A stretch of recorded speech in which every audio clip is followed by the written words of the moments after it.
Hi there, I'm Tara, and I've come to share a story that's still fresh in my mind from a few months back. I want to shed light on toxic behavior and the importance of standing up against it.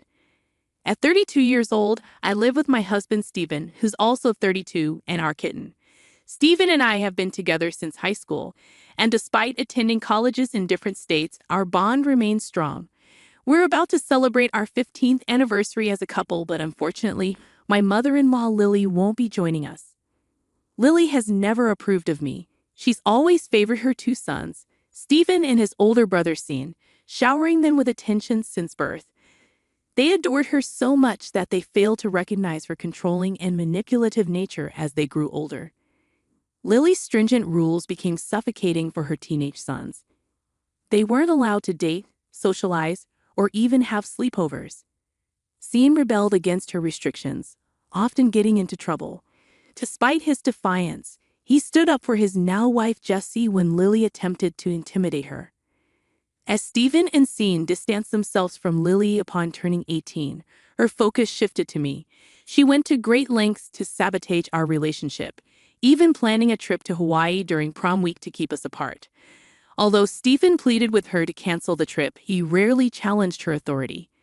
During our college acceptances, Stephen and I briefly separated, during which Lily celebrated and encouraged Stephen to move on. Despite her efforts, Stephen eventually reunited with me, much to Lily's dismay. She resorted to harassing and humiliating me at every opportunity.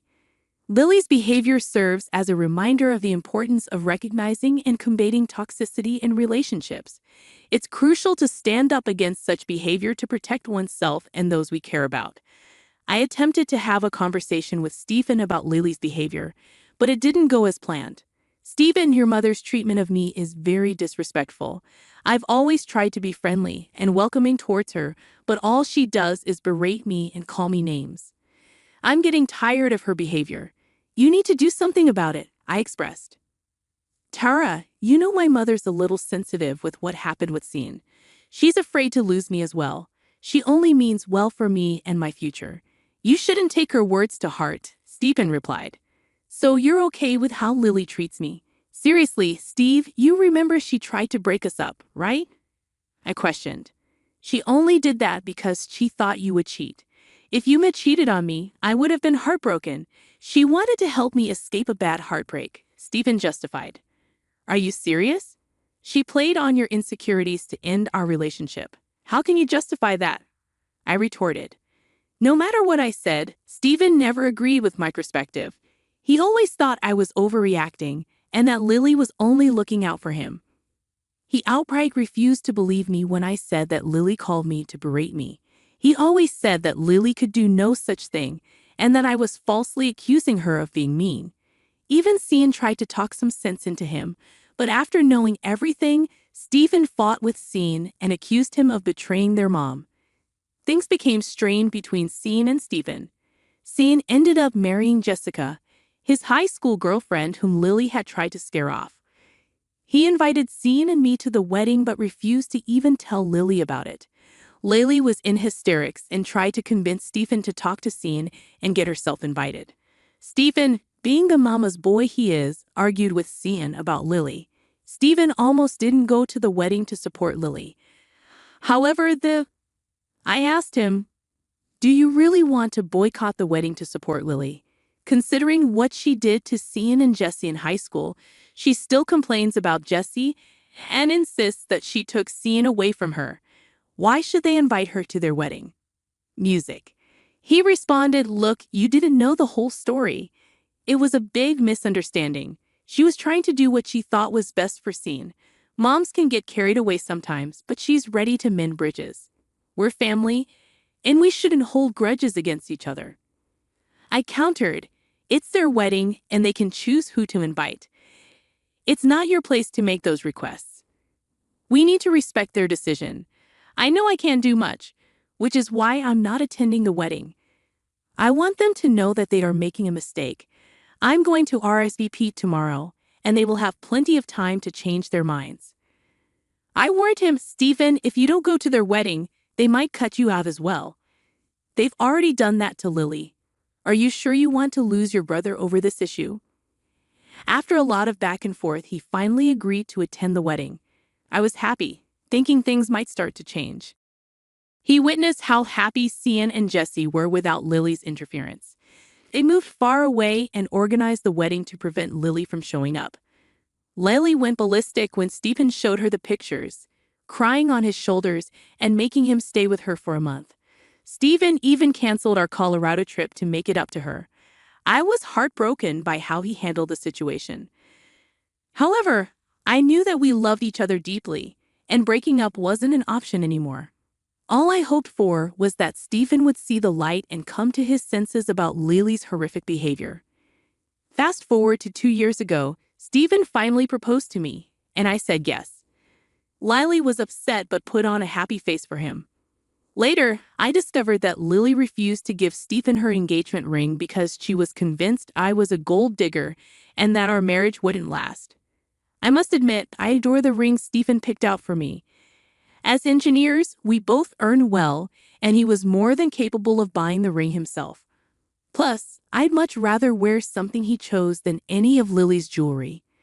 Wedding planning turned into a disaster. Lily inserted herself everywhere she could, from cake tasting to venue searching. She detested my ideas and even attempted to change the theme. She called my vintage theme boring and tacky, and though I tried to ignore her, my then fiancé Stephen took her criticisms to heart. Stephen and I meticulously considered every decision we made.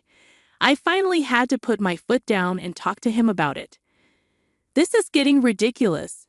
We're the ones getting married. Your mom needs to give us space to decide on our own. I don't need her input on everything. She dislikes everything I choose. You need to tell her to back off, I insisted. Tara, Mom just wants the best for us. She's been to more weddings than us, and I'm sure her input will be valuable to us in the future. You know she couldn't attend Cian's wedding. She just wants to enjoy mine, Stephen reasoned. I'm tired of hearing that excuse. She deserved to be uninvited from Cian's wedding. That was all her fault just because Jesse didn't allow her to interfere. I will not include her in everything. She's welcome to come along, but saying mean things about my choices is unacceptable. This is our wedding, Stephen. She already had hers, I argued. After much coaxing and begging, Stephen finally decided to tell Lily to back off. She threw a fit but toned it down a little. Sadly, Stephen prioritized her choices and changed many things. Initially, I felt pretty sad, but I also knew it was Stephen's day, so I went along in a few places to avoid more trouble. I hadn't yet developed a strong backbone, and Stephen was too engulfed in the fog to think clearly. The wedding turned into another disaster when Lily showed up in a white dress that was so sparkly and lacy, everyone could see it was a bridal gown. Thankfully, Stephen realized the problem with her dress and insisted she change before the ceremony.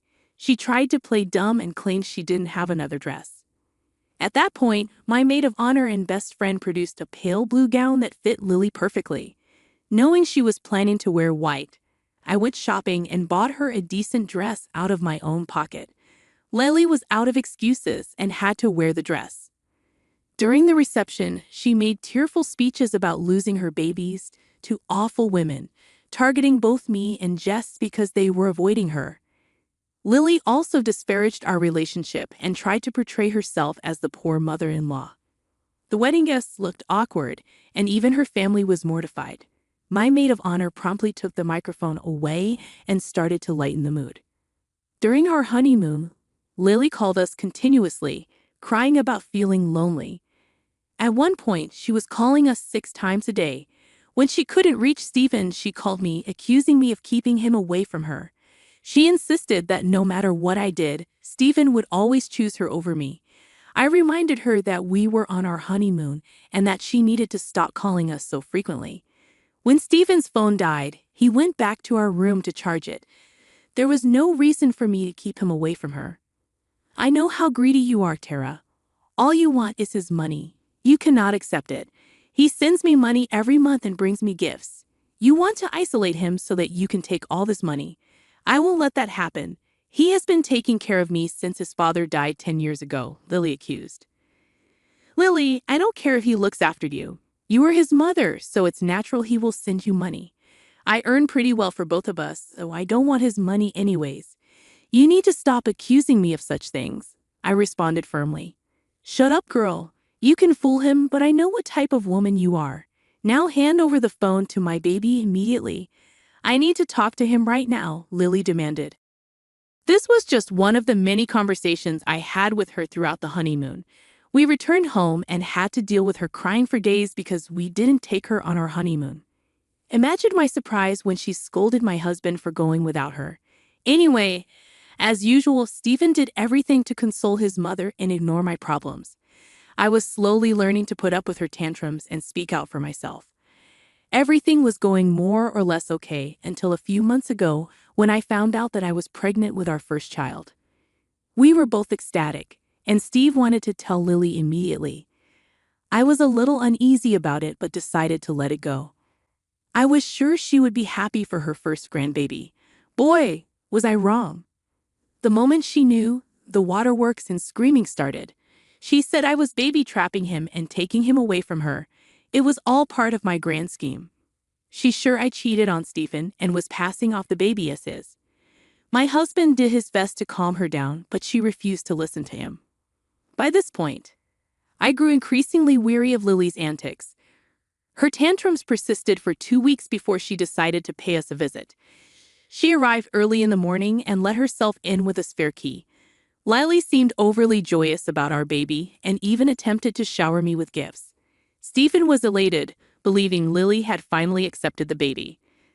However, the reality was far from that. I felt uneasy about her newfound happiness and opted to remain cautious.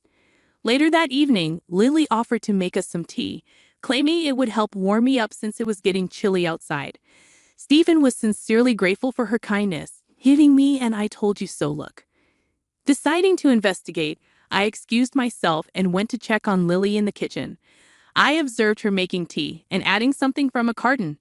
Both my husband and I are lactose intolerant, so we only use a specific brand of oat milk for our tea. The carton Lily used was not the one we normally use. While she used the oat milk for 1 cup, she poured from the suspicious carton into the other. Initially, I brushed it off, assuming she was simply using another type of vegan milk for variety. However, I remained uneasy when she placed the suspicious mug in front of me. In an impulsive move, I discreetly switched my husband's cup with mine when they weren't looking. We drank our tea, and the entire time, Lily smirked at me from across the couch. Thankfully, nothing happened for the rest of the night. However, in the early hours of dawn, I heard my husband throwing up in the bathroom. He made several trips, and the noise woke me up. After a while, I saw him lying on the couch in the living room, clearly in pain. When I approached him, Lily emerged from her room, looking concerned. Upon seeing Stephen's distress, she began to ugly cry. It was then that I realized she had used cow milk in our tea. I was seething with anger, but first, I had to get Stephen to the hospital.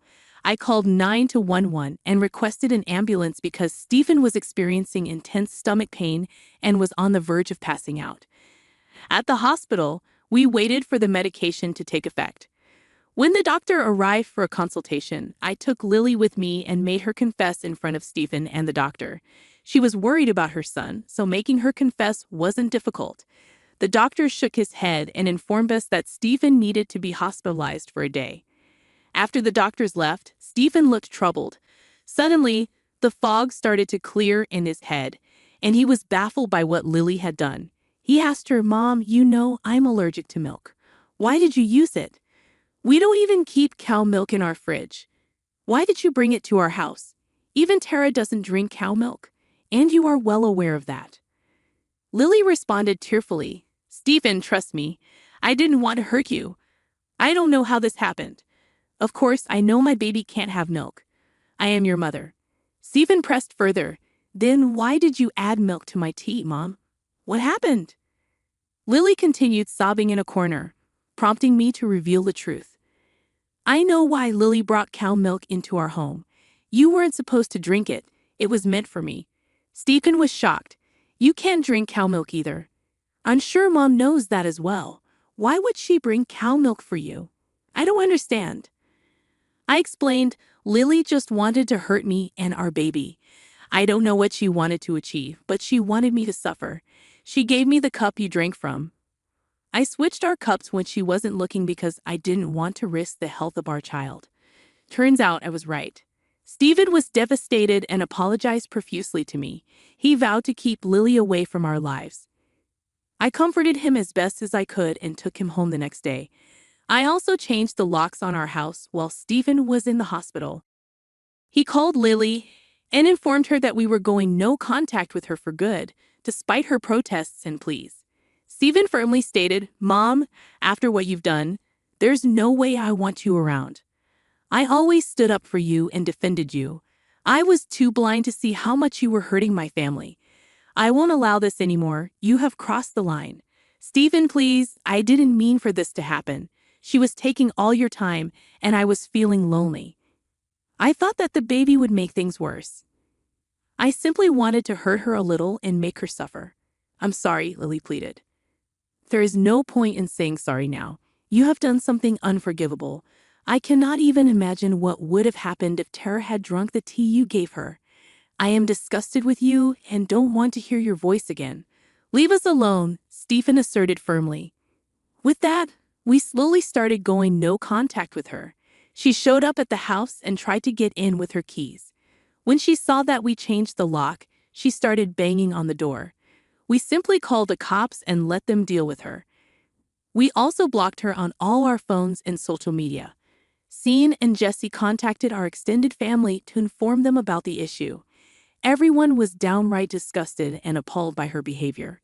After discussing her actions with me, Stephen, Cian, and Jesse, we decided to put a restraining order on her.